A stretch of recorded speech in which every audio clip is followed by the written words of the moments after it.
Hello, ഇന്ന് നമുക്ക് പച്ചമാങ്ങ വെച്ചൊരു വെറൈറ്റി കറി ഉണ്ടാക്കാം. പച്ചമാങ്ങ അരിഞ്ഞതിലോട്ട് 5-6 ചുവന്നുള്ളി എടുക്കുക, ഒരു പച്ചമുളക് വട്ടത്തിൽ അരിഞ്ഞത്, പിന്നെ ഒരു ചെറിയ കഷ്ണം ഇഞ്ചി കൂടെ അരിഞ്ഞെടുത്തിട്ട് അത് മാറ്റി വയ്ക്കുക. ഇനി നമ്മൾ തേങ്ങ ചിരകി എടുക്കണം.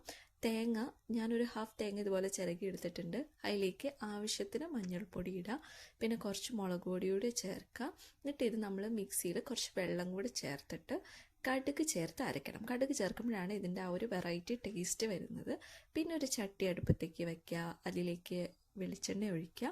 വെളിച്ചെണ്ണ ചൂടായി വരുമ്പോൾ കടുക് പൊട്ടിക്കുക.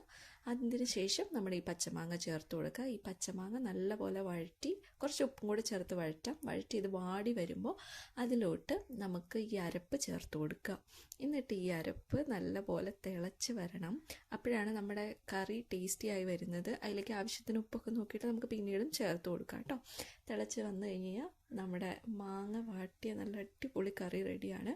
ഇതൊരു വെറൈറ്റി ടേസ്റ്റാണ്. ട്രൈ ചെയ്ത് നോക്കാത്തവരെല്ലാം ട്രൈ ചെയ്ത് നോക്കണേ. താങ്ക്